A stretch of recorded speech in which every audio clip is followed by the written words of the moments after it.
when the amount is going to be released, the release amount, I think that whether it is going to be matching the amount which was released for Gujarat, Karnataka and other state which was ruled by the BJP. Siddaramaiah brings fight to Delhi. Whatever has been promised to the Karnataka, whatever the budget has been announced to Karnataka, we have not got the funds as per this one. BJP hits back, points at freebies. 10 years of Narendra Modi, it is enormous increase is there as far as the devolution of fund is concerned. There's just not a possibility. South Fund fight. Top focus on 6 p.m. Prime.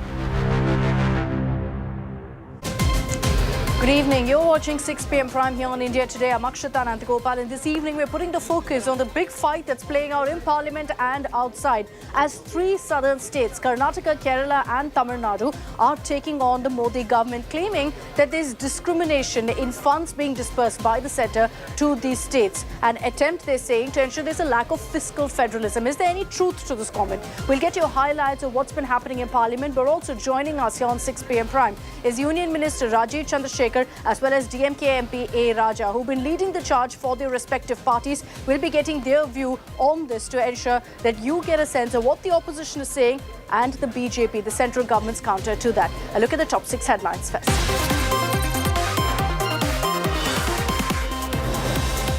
Crucial UCC bill tabled in Uttarakhand Assembly. Uttarakhand Chief Minister Pushkar Singh Dhami tables the Uniform Civil Code bill in the State Assembly. BJP MLAs chant Jai Shri Ram and Bharat Mata Ki Jai.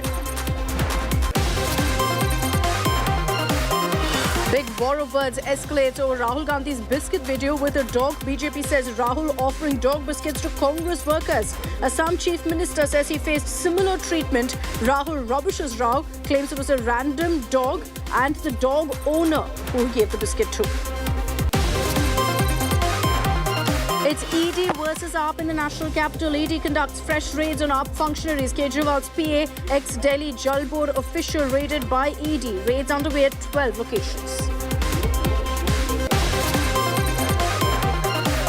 24 hours on, Prime Minister Modi's fiery speech in Lok Sabha sends political temperatures soaring. Says Congress running dukaan that only launches one neta repeatedly. अभिभाषण पर जोड़ने की बातें छोड़ो, तोड़ने की कोशिश करिए यार। आपके अंदर क्या पड़ा हुआ है? क्या इतने टुकड़े करके अभी भी आपके मन को समाधान नहीं हुआ है? देश के इतने टुकड़े कर चुके हो आप, और टुकड़े करना चाहते हो? Film fighter starring Hrithik Roshan and Deepika Padukone faces controversy as IAF officer slaps legal notice against the film over a kissing scene wearing the IAF uniform. A massive fire at a cracker factory in Harda of MP. Madhya Pradesh Chief Minister confirms to India Today that 8 people have died, 59 injured so far.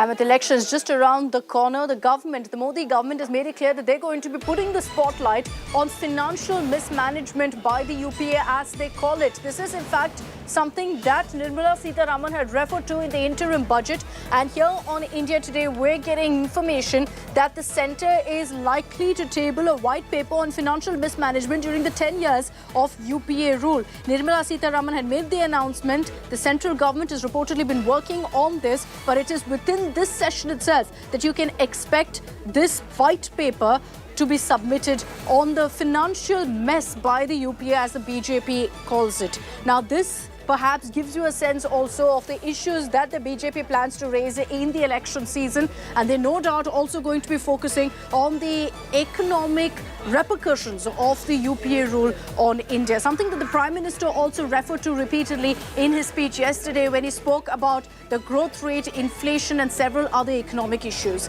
Let's play out for you what Finance Minister Nirmala Sitharaman had said when she tabled the interim budget on this white paper.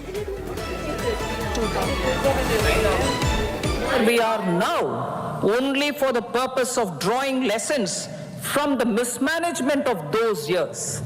The government will lay a white the reins, the responsibility to mend the 2014, when our government assumed the reins, the responsibility to mend the economy step by step and to put the governance systems in order was enormous. The need of the hour was to give hope to the people, to attract investments, and to build support for the much needed reforms. The government did that successfully, following a strong belief of nation first. The crisis of these years. All right, let's get in Polami Saha on this broadcast. Polami, good evening. The Finance Minister had made a mention of this white paper during the interim budget presentation. But within this session, we understand the central government will actually be tabling this white paper. Is that why there's also talk about this budget session being extended by one more day? That's right. The budget session is being extended by one more day. So it will go on till February 10th, which is Saturday. And that is when between Friday and Saturday, they will be tabling this white paper in both houses of parliament, the Lok Sabha and the Rajya Sabha, where they will do a comparative analysis of the alleged financial mismanagement of the UPA rule from 2004 to 2014 and of the fiscal prudence shown by the Modi government, the NDA rule between 2014 to 2024. It's like you said, it was something which was announced by the finance minister during the interim budget speech that she gave on February 1st. And this is something that the Prime Minister also, in fact, pointed out towards as well. He spoke about how, the UPA government had a very narrow vision for the country, that the outgoing finance minister in 2014 early during his interim budget had said, was slapping his back on India having become the 11th largest economy in the world and that it would become the third largest in 30 years. Today, we stand within 10 years, Prime Minister said, as fifth largest economy. And he said, I'm not going to wait for 20 more years, ensuring that in our third term, he said, we will become the third largest economy. What's very, very clear is that the BJP is going to be putting the focus on the financial mismanagement, as they call it, by the UPA in this election season as well. Thanks very much, Polami, for all of those details. All right, let's focus on the big story that we're tracking here on 6 p.m. Prime. For the last many weeks, there's been a lot of talk about discrimination in the distribution of funds to certain states, particularly the South states. Of course, this entire narrative was taken over by the controversy that broke out over Congress MP D.K. Suresh's comment demanding a separate South nation. But let's put the focus for a moment on these allegations by Kerala, Karnataka and Tamil Nadu. They're set to up the ante with a protest in Delhi both tomorrow and the day after that. They're saying that they're being discriminated against by the central government, that adequate funds are not reaching them right now. I'll first get you a report where we explain in detail what the allegations are by each of these states, by each of these governments, and then we'll be joined by Mr. Rajiv, Chandrashekhar Union Minister, and DMK MP A. Raja.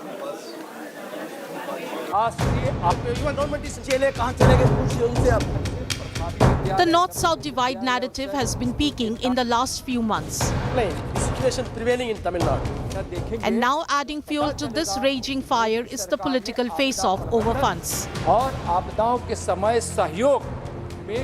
Three southern states, Karnataka, Kerala and Tamil Nadu, are bringing their fight against the centre to Delhi, all with one demand to stop discrimination in distribution of funds. Stepmother attitude towards the states which are not. Let's begin with the Karnataka government's fight against the central government. Chief Minister Siddaramaiah will be leading a mega protest in Delhi on Wednesday, where he's appealed to all Karnataka MPs to join the dharna, saying this isn't a political fight, but one for Karnataka. All these injustices caused to Karnataka. We are agitating on 7th at Jantar Mantar of Delhi, so in which I request the BJP MPs also participate in the agitation. The BJP has lashed out at the claims of discrimination, calling the fund crunch in Karnataka a result of freebie politics. The Chief Minister of Karnataka, Siddaramaiah, he is once again at his political stunt to cover up his financial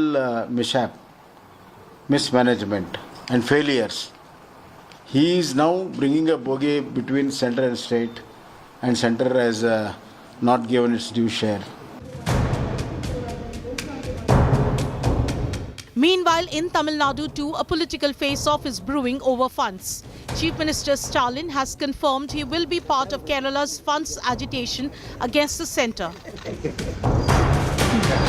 Tamil Nadu Chief Minister and DMK Chief MK Stalin has stated that his party will extend full support to the Kerala government, which has legally challenged the intervention of the union government in fiscal management of the states. He also added that the DMK leaders will take part in the protests organized by the left government in New Delhi on February 8 against the central government.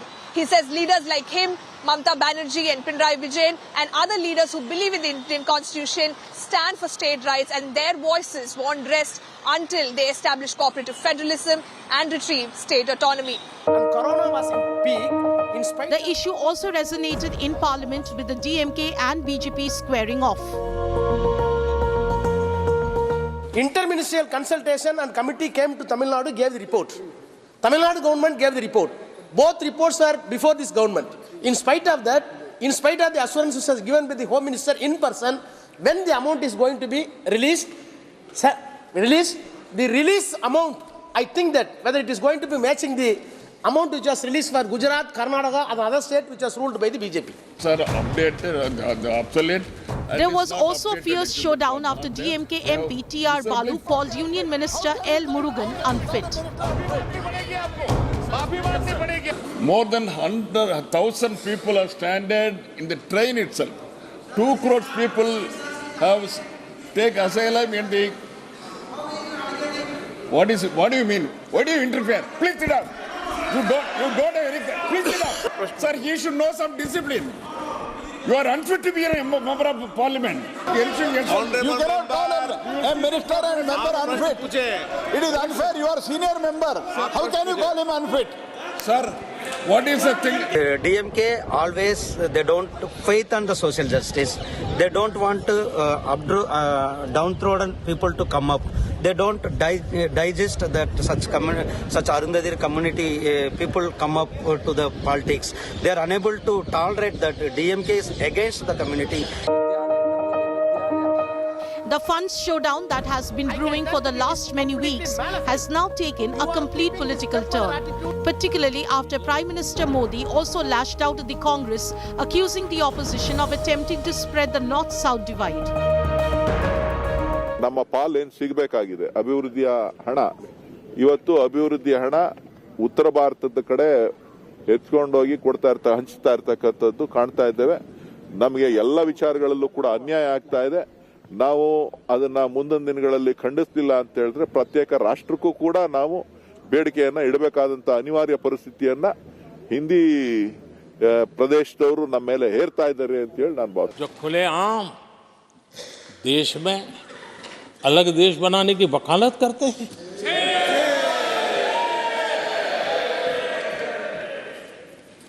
जोड़ने की बातें छोड़ो, तोड़ने की कोशिश करिए। आ रही आपके अंदर क्या पड़ा हुआ है? क्या इतने टुकड़े करके अभी भी आपके मन को समाधान नहीं हुआ है?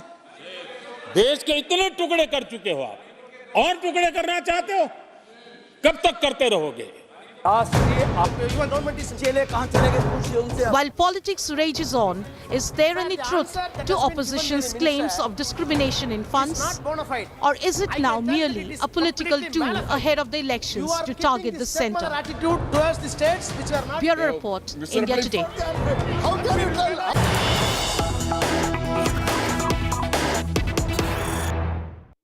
And joining us here on India Today Live is Mr. Rajiv Chandrashekhar, Member of Parliament. Mr. Chandrashekhar, good evening. Siddaramaiah, the Karnataka Chief Minister, has said that when they hit the streets of the national capital tomorrow, it's a fight for the people of Karnataka. It's a fight for Kannadigas, which is why he's urged all members of Parliament, cutting across political lines, to join his protest. Will you be there tomorrow, sir?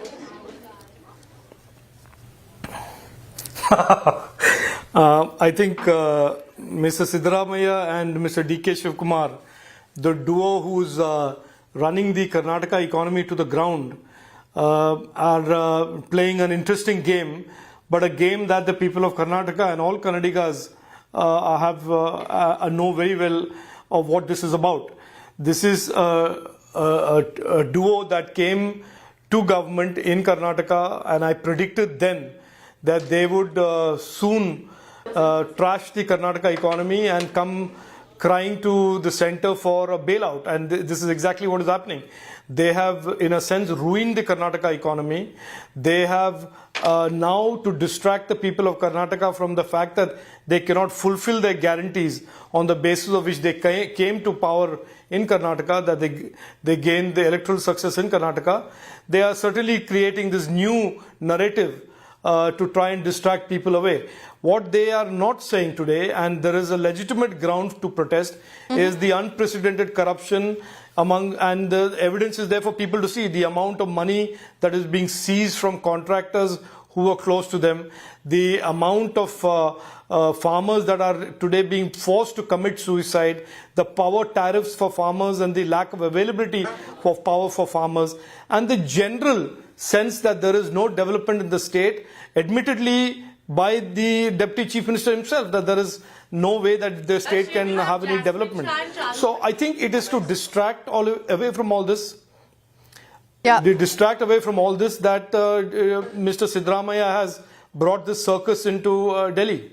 Let me also give you some numbers. You're blaming it on freebie politics, sir, but here's what the Chief Minister says. He says that Karnataka's share in central taxes... I'm not blaming... No, once again, Akshita. Yeah. Akshita, I'm not blaming it on any freebie politics. Okay. I never used that phrase. So I'm saying very clearly what I said, that they have essentially run the economy to the ground. They have let loose a corruption culture that is unprecedented in the history of Karnataka. Okay. And they're obviously feeding the money to these contractors. So there is no money for development.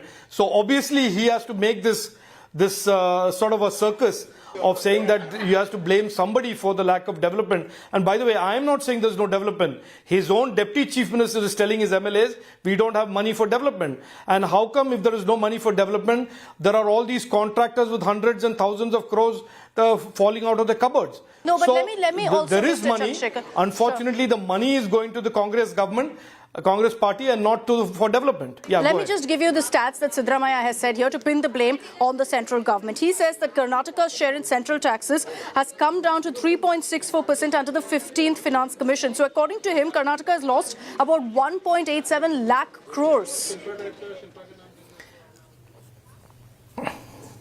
Look, Akshita, yesterday this lie of discrimination was brought into the House by the Congress leader of opposition, Adhir Ranjan Chowdhury, and our finance minister, Nirmala Sitharaman ji, totally demolished that lie. And told him why, chapter and verse, read out chapter and verse to him, how the government of India is not in the business of discrimination, how the government of India has to follow what the Finance Commission has laid down, how the government of India distributes money collected from GST according to the GST law. What is the contention that Siddaramaiah is making? Is he saying that the government of India must take money away from some other state and give it to him to feed his crony corrupt contractors? Is that the case he is making? It is not possible. Does he want some other poverty scheme for the poor of this country to be reduced and the money handed over to him and DK Shivkumar so that they can distribute it to their cronies? That is unfortunately not possible. However much they want to make this happen, however much they want a gravy train, however much they want somebody to bail them out of their profligate spending and corruption, it is frankly not possible. And you know one thing, Akshita, you must understand. This is the same Congress party. For 50 years, they ran a freight equalization policy that discriminated against North Indian states, that caused all the investments to go to the South India. The Congress party, of which Siddaramaiah and DK Shivkumar today are members, and they caused this disparity between the South and the North.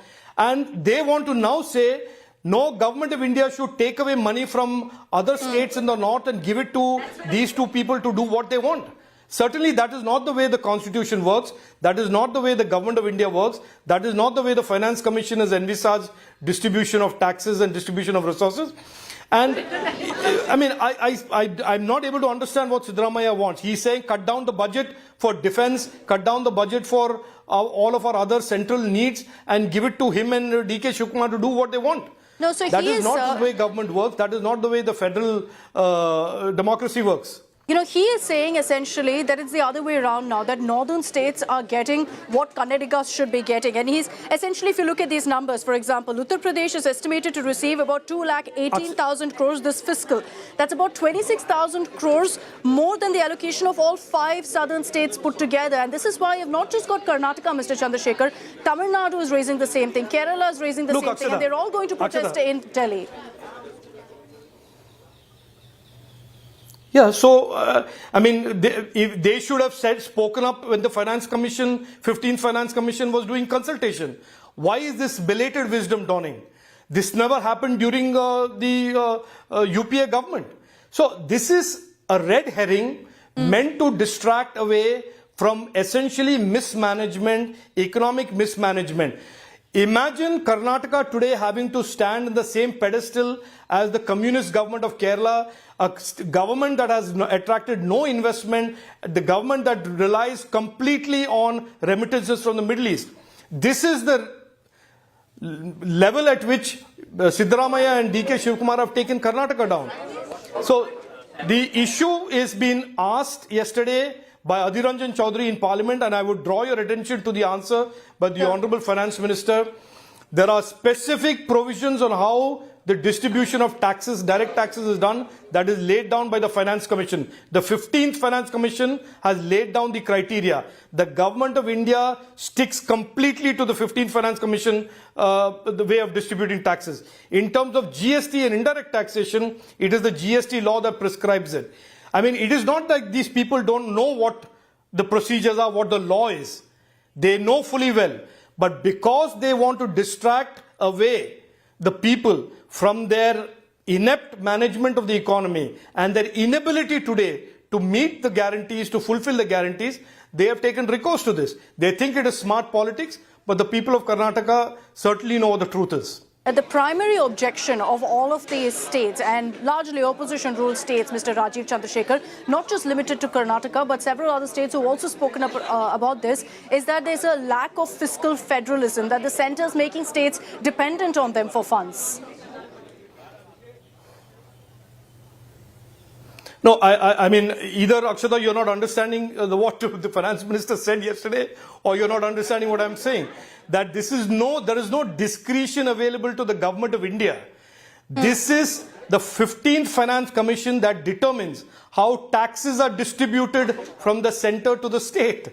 Yeah. And the GST law prescribes how the GST indirect taxes are distributed. Now, if there was no problem in the Karnataka government, in the Karnataka economy till the Congress took over. I didn't hear the Chief Minister prior to that complaining that they were being discriminated. Suddenly, and by the way, this is despite the fact that during the UPA, the total amount of money that went to Karnataka was 81,795, and during the NDA, the last 10 years, the amount was almost quadrupled to 2,90,000 crores to Karnataka, higher by almost 300%.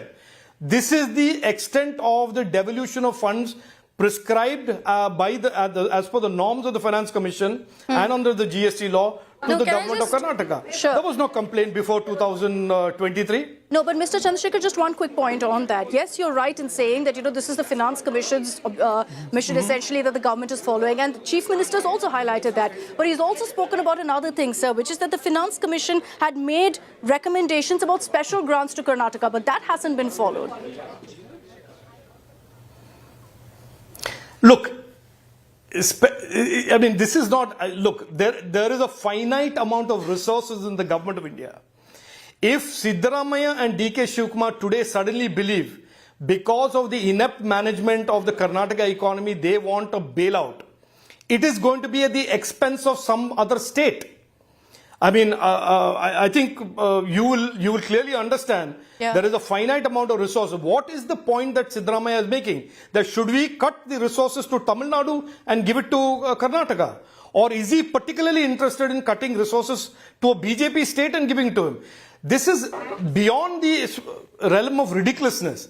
When there is a Finance Commission framework for sharing taxes, direct taxes, And when there is a GST framework for sharing indirect taxes, and Karnataka has had a buoyant economy till the Congress stepped in 2023, what is the justification for a special grant? I mean, so this is, Okay. I repeat to you with great respect, this is nothing but a charade and a play to distract some people. And I don't think anybody is getting distracted, excepting a few Congress MLAs, from the inability of the Congress government under siddaramaiah DK Shivkumar to fulfill their guarantees, and because they are diverting all their money to their friendly group of contractors. This is an elaborate little circus that they have brought to Delhi. It will be 2 days of celebration for them, for all of their MLAs in 5-star hotels, and they'll certainly go back in some chartered aircraft, as they did in the last time, and they will go back to business as usual. So this is essentially what it is. This is not about federalism. I mean, these are all fancy words being used by people who are essentially running economies to the ground, looting as if there is nobody accountable for public money, and they are using words like federalism and discrimination just to cover up what they are doing. Okay, so you're calling it all a mere excuse. Mr. Rajiv Chandrashekhar, thank you very much for joining us here on India Today, sir.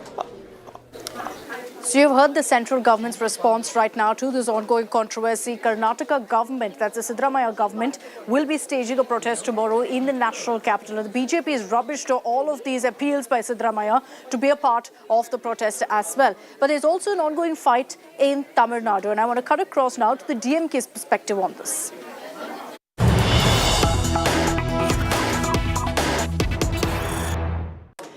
Now, joining me live here on India Today is Mr. A. Raja, Member of Parliament from the Dravida Munnetra Kazhagam, who was leading the charge for the DMK in Parliament as well earlier today. Mr. Raja, vanakkam, thank you for joining us here on India Today. Sir, the DMK, of course, has been raising this issue of a lack of funds from the central government for the last many months. What is your allegation now against the central government? I hear also that the DMK is going to be a part of a protest in Delhi in 2 days. Yes. See, what happened in Tamil Nadu last month, December 2023, first week of December, we got a very big national calamity in terms of big storm.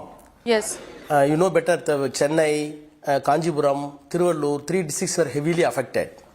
For which we already sought some substantial money from the central government under the National Disaster Management Fund. Similarly, third week of December 2023, again the southern districts of Tamil Nadu, Thuthukudi, Tirunelveli, Kanyakumari, all these 3 districts heavily hit by another natural calamity. Correct. For which Mrs. Nirmala Sitharaman, Finance Minister, and other team of central team came and visited the southern districts. They assessed, and all papers are submitted. Meanwhile, the Honorable Chief Minister of Tamil Nadu, M.K. Stalin, submitted a memorandum in person with the Prime Minister, how much we want. Similarly, the delegation of the all-party people from Tamil Nadu, irrespective of political party, all members of parliament went to the Home Minister and met that this much we want. How much we want? Putting together 37,000 crore. Okay. That is the assessment that has been made by the state team. Okay. Independent of the state team, central team also came and visited the area. They assessed themselves. So 2 reports are before the central government, before the Union of India. Few days back, when we met the Home Minister said, yes, it will be released before January. He categorically promised before the January. But in spite of that, today, Minister of State Home used to give the answer in the question hour. When I raised the issue during the course of question hour, no promise. Even there was no mention in the written statement given by the Home Ministry that the assessment is being done in the ministry, the amount will be released. But there was a comment, Mr. Raja. There was a comment. They cleverly wanted to put it. Yes, there was a comment by Mr. Nityanand Rai where he said 2013 crores part of the SDRF fund is with the Tamil Nadu government, and that should be utilized. And that is very brilliant and cunning argument. See, we want fund exclusively from the national disaster management fund. There is a state disaster management fund also, for which the 15th Finance Commission gave the provisions for all states. So all states, there is a state disaster management fund, out of which 80% will be borne by the central government, 20% will be borne by the state government. So that is a joint mission by the state and center, irrespective of whether the natural calamity took place or not. The fund will be reserved under the 15th Finance Commission. Okay. That is altogether different. Maybe drought, maybe heavy rain, maybe storm, whatever be the natural calamity, not for this. So that is exclusively separate and independent, notwithstanding any special package. What we wanted to have, get a shelter under the National Development Fund, National Disaster Management Fund. So National Disaster Management Fund is something different. State Disaster Management Fund is something different. The second part will have the state share. So it is our right. We are paying something, we are matching share. But National Disaster Management Fund is, it is a duty of the central government, Union of India, to save child, whether Tamil Nadu, Kerala, Maharashtra, whatever the states. So they wanted to put it together. Yes, we received the fund with our matching share, no doubt. It is admitted in the answer itself. We are also admitting it. But what we want exclusive money from the national fund. But this is something, Mr. Raja. This is something, Mr. Raja, that, as I said, has been disputed, debated over the last many weeks. And Finance Minister Nirmala Sitharaman has repeatedly attempted to set the record straight as far as the central government's version is concerned. Here's what she has said. She said 900 crores was given for the current fiscal year, 450 crores released on priority because of the funds in December.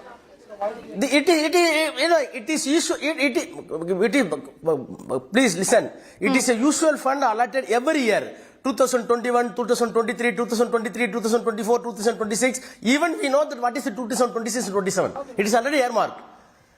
So you're saying this much isn't enough? They are going to contribute matching share. Altogether it will be given.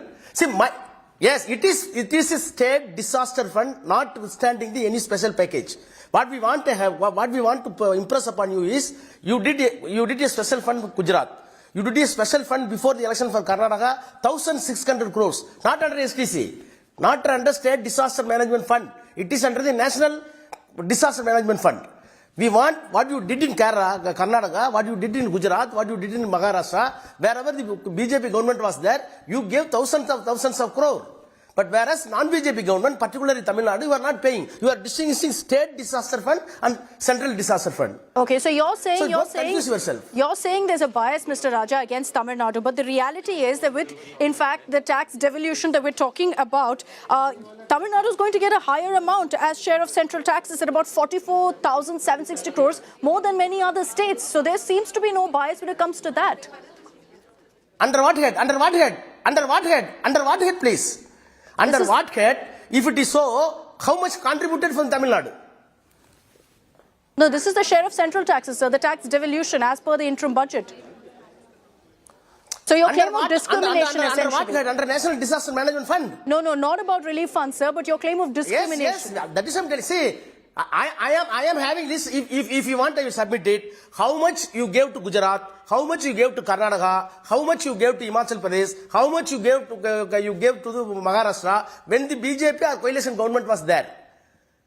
When the non-BJP government is there, you are saying that there is two different funds. One is State Disaster Fund and National Disaster Fund. Don't confuse yourself. State Disaster Fund is a regular fund. Yearly allotment. Every year it will be allotted, notwithstanding the specific any unexpected calamities took place.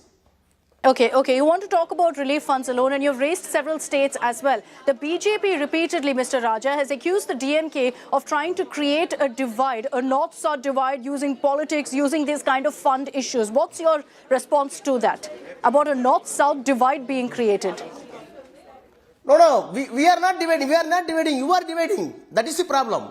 See, we wanted to say Bharat Mata ki Ji, but you are not doing everything to one of the daughter or one of the son among the Bharat Mata. What can we do? You are adopting a stepmother attitude for the southern state, more specifically Tamil Nadu, non-Hindi speaking states. When we are crying, you are saying that no, your voice is something different. You don't. Okay, why is that? Why is it that you believe? Force for disintegration. Why is it that you believe? Why is it, Mr. Raja, that you believe that Tamil Nadu is treated unfairly compared to all other states? That is why, whether in terms of language, whether in terms of other issues, in terms of our culture, in terms of natural calamity, see, we can visibly see that there is a step-other attitude towards the Tamil Nadu in all issues. Why? When we are saying cleverly, huge fund is being pumped, we are going to, when we are going to detail, the contribution from the Tamil Nadu to the centre also must be manifold. Out of that, we are giving much more money. But you want to claim that there is a big money. No, not at all. Okay. So you're saying that Tamil Nadu is doing a lot more but getting very less in return. My final question to you is what played out in Parliament today, sir? When you and Mr. Balu were speaking and then Mr. Balu referred to Mr. Murugan, a minister, as unfit. The BJP is saying that you are targeting a Dalit leader and calling him unfit. What's your response to that?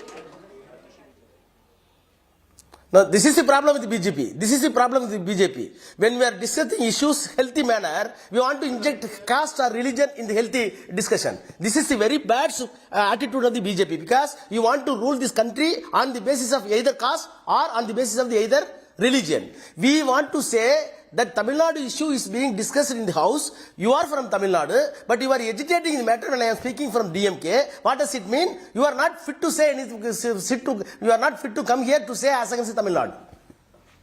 Okay, all right. Mr. Raja, we'll leave it at that. Immediately case was inculcated by Pralab. So, go ahead, sir, go ahead. Yes. You were making a point, Mr. Raja. No, this was inculcated. This was injected. No. This was when the issue was debated in the Parliament. Mr. L. Murugan interacted, and Balu said, "You are unfit to say all this is because you are against the Tamilian, you are against the Tamil Nadu, you are against the Tamil interest." Immediately, Parliamentary Affairs Minister wanted to say, "No, he's a Dalit leader. How can you see? Where the caste comes? Where does caste come here? We are issuing Tamil Nadu issue. The man supposed to be come from Tamil Nadu is saying something against our voice. What does it mean? You are not a fit person to say anything about the. You are not fit person to come here to say something against. No, Tamil Nadu, Mr. Raja, surely opposing the DMK isn't equal to opposing Tamil Nadu. It's not the same thing.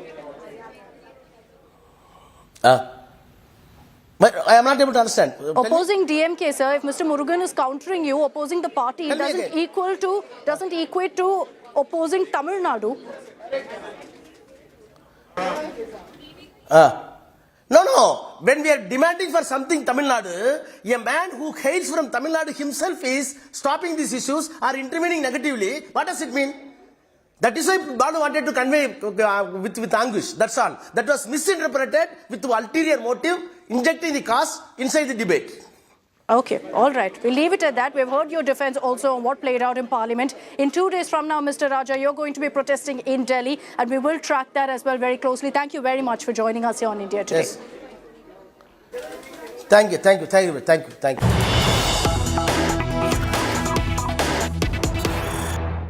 So we've put out for you what the central government has had to say on this issue, on the allegation of discrimination in funds distribution. We've put out for you what regional parties have to say. This is an issue that's going to snowball into a controversy in the coming days, as well as southern state governments will be coming together to protest tomorrow as well as the day after in Delhi. I'm slipping into a very short break here on 6 p.m. Prime. Coming up on the other side, we'll tell you about what played out in Uttarakhand, the UCC bill being tabled in the assembly, and now a chorus among many other BJP-ruled states also to go ahead and do the same.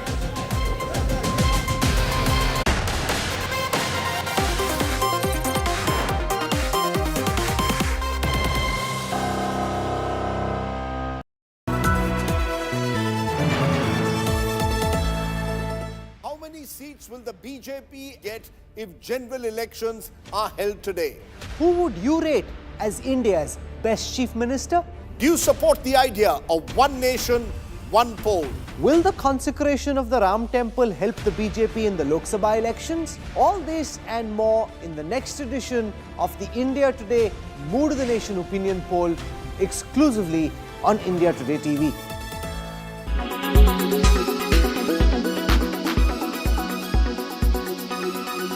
If they are not reaching 370, you will not take oath. Can he promise that? This kind of election speeches he can make in Parliament But people of India are decided that people of India have the right. In 2004 also, India shining was like this only. And the people of India knows that this kind of arrogance will be defeated. Modi ji के प्रति अटूट विश्वास है. अगर आप देखें 10 साल UPA सरकार, तो उस समय लोग विवादों में घिरे थे. मोदी जी का 10 साल एनडीए का उम्मीदों में रहा, विश्वास में रहा, मोदी के प्रति अटूट विश्वास रहा कि मोदी है तो मुमकिन है. आखिर रहे क्यों नहीं? आज मोदी जी देश में सर्वाधिक विकास करने वाले पुरुष हैं भारत के प्रधानमंत्री के रूप में.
Welcome back. There's been a lot of talk of the Uniform Civil Code going into the elections about whether one nation, one law is something that's going to become a reality across India. Well, it could very soon become a reality in Uttarakhand as the state government, the Pushkar Singh Dhami government, tabled the bill today in the assembly. Essentially, history has been made. Many BJP-ruled states are also saying that they're going to follow suit. But one particular highlight of the UCC that's got everyone talking is about what it mentions about live-in relationships. Let's tell you all about that in our next report. माननीय अध्यक्ष जी, मैं आपकी अनुज्ञा से समान नागरिक संहिता उत्तराखंड विधेयक 2024 को प्रस्तावित करने हेतु सदन की अनुज्ञा चाहता हूं. Uttarakhand Chief Minister Pushkar Singh Dhami tabled the state's proposed Uniform Civil Code bill in the Legislative Assembly on the 6th of February. The bill is revolutionary for all live-in relations. It is the first such legislation introduced in any Indian state since independence. The bill makes it obligatory for partners to a live-in relationship within a state, whether they are resident of Uttarakhand or not, to submit a statement of live-in relationship to the registrar within whose jurisdiction they are living. The registrar will then conduct a summary inquiry. In case of a minor, parental consent is required. A live-in relationship will not be registered in cases that are when one partner is married or in another relationship. There are varied punishments as well if a couple fails to register. For couples who have been in a live-in relationship for more than a month and have not submitted the statement, the punishment is imprisonment up to 3 months or a fine up to rupees 10,000 or both. For couples who make false statements or withhold information, it could land them in jail for 3 months, a fine of rupees 25,000 or both. Anyone who fails to register a live-in relationship will face a maximum of 6 months in jail, be fined rupees 25,000 or both. Even a delay in registration by as little as a month will trigger a jail term of up to 3 months, a fine of rupees 10,000 or both. That is not all. The registrar will have to be informed in case of termination of the relationship that can invite police investigation. Where the registrar feels reasons for the relationship ending are incorrect or suspicious, parents or guardians of those under 21 will also be informed. In cases of children born in live-in relationships, they will receive legal recognition as legitimate. The Uttarakhand UCC bill ensures that a woman deserted by her live-in partner can claim maintenance, but it does not specify what constitutes desertion. And as much as that it recognizes live-in relationship, it makes it mandatory for the live-in relationship to be registered, and as and when almost of the same status it has given to the live-in relationship. Like in marriage, you need to take a divorce for its termination. Over here also, you need to submit a statement of termination to the court to be duly registered. It does not affect any specific religion, and it will only help to bring in more integration. The provisions of UCC, however, won't apply to tribal communities. The bill prohibits bigamy or marriages with more than one person. Uttarakhand UCC bill also seeks to ban Islamic practices like halala and iddat that a woman must go through after a divorce or the death of the husband. Uttarakhand is the first state in the country to introduce the bill that looks beyond the complex personal laws of India. Bureau Report, India Today. And as I slip into a short break here on 6 p.m. Prime, on the other side, we'll get you this report that's gone viral. Not by any of our India Today colleagues, but by two adorable girls in Kashmir reporting on the snow. These are India's budding reporters. I will show you in just a bit.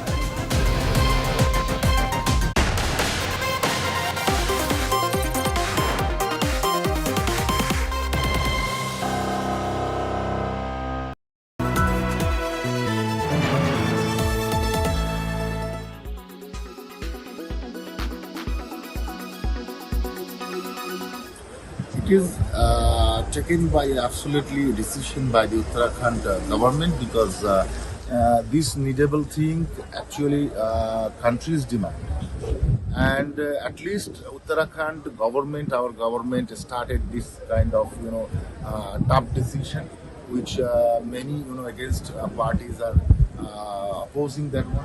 So I think it is a wonderful steps taken by for the future nation, for the future better nation. मैं ये पूछता हूँ, जरूरत क्या है? क्या 76 साल से देश चल नहीं रहा? स्मूथली चल रहा है। इसकी जरूरत क्या पड़ी आपको? सिर्फ इसलिए कि आपको सियासत करनी, हिंदू मुसलमान करना है। गिनाने के लिए आपके पास कुछ है नहीं। ना आप विकास की बात करते, ना रोजगार की बात करते, ना महंगाई की बात करते, ना किसान की करते। हिंदू मुसलमान कर लो, वोट ले लो, वोट पोलराइज कर दो। तो आखिर ये सिलसिला बंद होने चाहिए। देश के लिए ये बातें अच्छी नहीं। I'm right here in UAE, Abu Dhabi, where this stunning BAPS Hindu Mandir is going to be opening up really soon, and the construction is near complete. It's been on in full swing, and I'm lucky enough to actually catch a glimpse of it. If you can get a close look of what this mandir really looks like, it's all carved on pink stone mixed with Italian marble, and each of those stones there have beautiful history actually carved in each stone. So history and culture from all across the globe that etched on these walls. And we believe that murtis from all over India are going to be placed inside this mandir. So this is fabulous. I mean, the kind of cooperation that the trust, the temple trust, say that they got from the UAE government has been seamless. It's been absolutely smooth. And they've finally, a decade-long effort that they've actually put into making this temple a reality has finally come into fruition. So this is what it looks like. And as we see, interestingly, right on top are 7 spires, which symbolizes the 7 emirates of UAE. And this architecture, we believe, is a good, thorough mix of Indian architecture mixed with Middle Eastern architecture as well. So it's great symbolism and celebration of unity, diversity, harmony. Also a big, big symbol there of diplomatic ties that India and UAE currently holds. Well, it's a thorough joy for me to be right here reporting from UAE for India Today, from the BAPS Mandir run by the Swaminarayan Sanstha.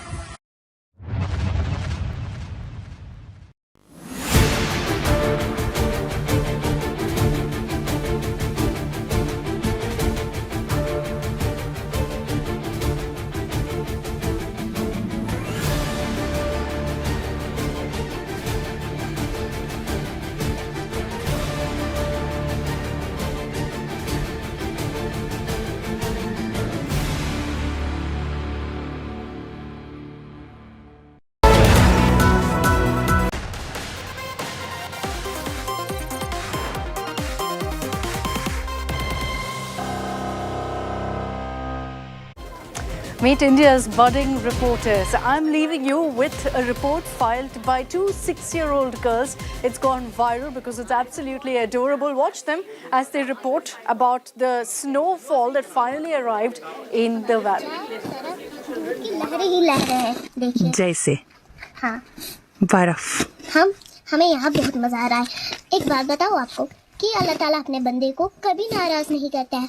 वो रोज उसकी दुआ एक ना एक दिन कबूल करता है। सबकी दुआ कबूल होगी और आज हमारी भी होगी। और देखो अल्लाह की कुदरत, हम बर्फ की वजह से हमारी कश्मीर की रौनक ज्यादा से बढ़ गई। तो आप देख सकते हैं हमारी गाड़ी भी पूरी बर्फ से बढ़ गई है। हमारी गाड़ी की छत भी बर्फ से बढ़ गई है और हमारे अब दूर रास्ता बना रहे हैं ताकि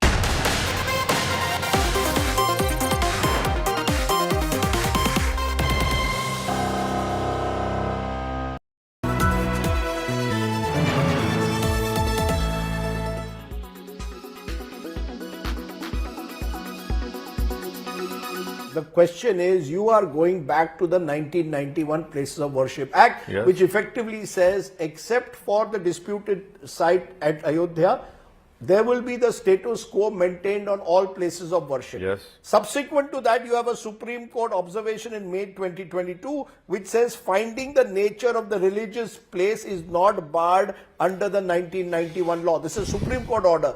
Based on that, based on that, the Gyanvapi mosque issue is taken forward. Now you've got a district court order. Are you willing to accept the rule of law? You can challenge the district court order in the Allahabad High Court, in the Supreme Court. But as of today, prayers are being allowed. Puja, Aarti is being allowed. That is a wrong order. Which is the wrong order? Varanasi or the Supreme Court order? The 31st order is the wrong order. And please understand, you talked about the SI report. Now, in Babri Masjid, an excavation was done. Here a survey is done, right? There's a difference between excavation and survey. Now the excavation report was not accepted by Supreme Court, and the Supreme Court categorically stated that no temple was demolished to construct a masjid over there in Ayodhya. Here also, you are saying a survey has been done. A survey is different from an excavation. So we have categorically stated that no religious structure was demolished to construct a Gyanvapi masjid over there. Now report is there, we'll challenge that report. No, as far as the Supreme Court quotation you have said. Yes.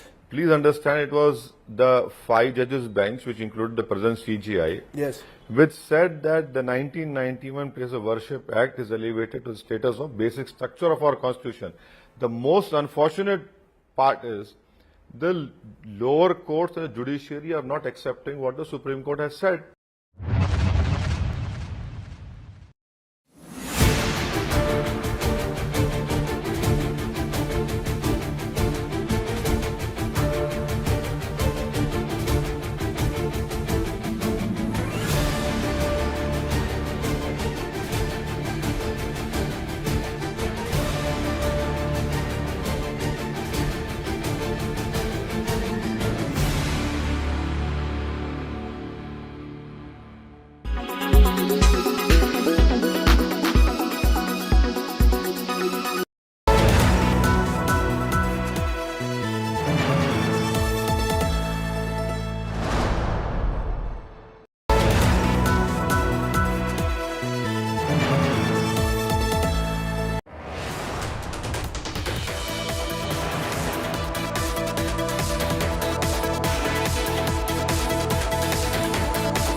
So I want to spend a moment on India's relationship with the United States, which has been developing significantly over the last several years, and especially on your watch, but where apparently we've had some break bumps recently. One was this talk that President Biden didn't come to the Republic Day because they were upset with the way India was trying to bump off alleged Khalistani separatists in the United States, and that's something that America is upset about. Some American senators...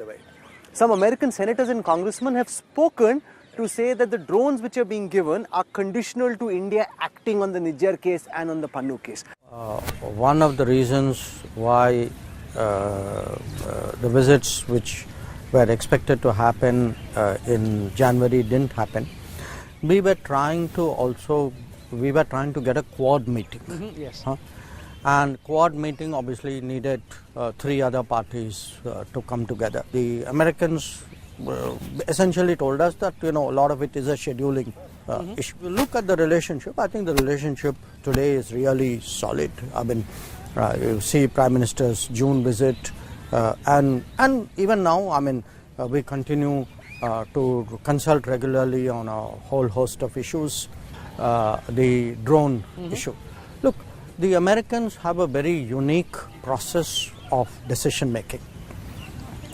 They have separation of powers. I don't think any other country has, no major country has anything similar. So they have to do their own internal negotiations and approvals, etc. If I am not party to a discussion, and it's somebody else's internal discussion, I think it's more sensible of me to leave it to them to handle.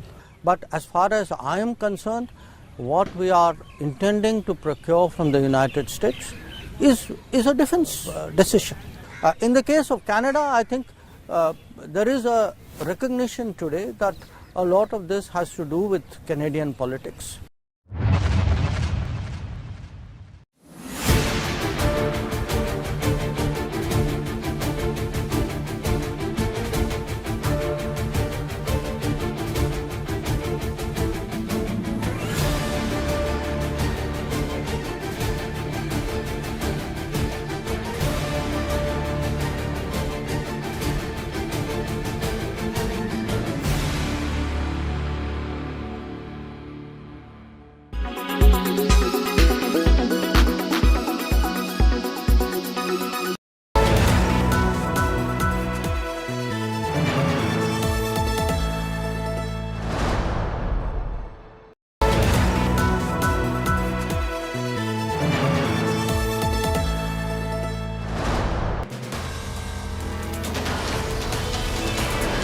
In politics, everyone has an opinion, but I have the data. Whose stock is rising? Whose graph is falling? Track India's political stock exchange. Unmatched, unmissable data analytics. The only show on News TV when numbers do the talking. India's most credible poll tracker. The Political Stock Exchange with Rahul Kamal only on India Today. So sorry.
Co-presented by आपका Joy Bharat का Joy e bike. Co-powered by Parul university Vadodara Gujarat. Co-powered by Green Lamb Laminates. कुछ मेरा कुछ तुम्हारा.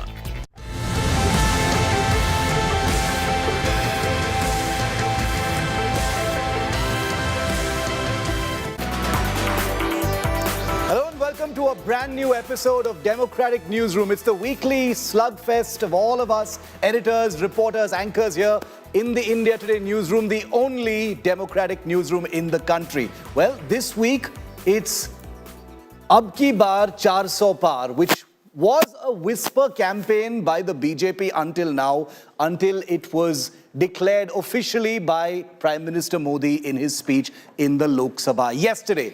So how realistic is it? Is this just psychological warfare? Are these political mind games? Or does the BJP really have a strategy? Is it possible for 400 Par for Team Modi and the Modi juggernaut? Well, on the Democratic Newsroom today, Gaurav Sawant, all of us need no introduction obviously, but Gaurav, Rajiv, Rahul, myself, Shiv, Preeti, Sneha and Akshita. More people will be joining in. It's a chaotic newsroom. Rajiv, India's biggest political reporter. He's covered the most elections also. Rajdeep, 400 Par, what do you think? I mean, if you're sitting in a television studio, you'll probably give the BJP at the moment 544 out of 543. I mean, the way I see news channels headlines, it's almost as if they've decided the election. I haven't seen an election quite like this. Not even 2004, which was the big surprise, has the cheerleading already begun.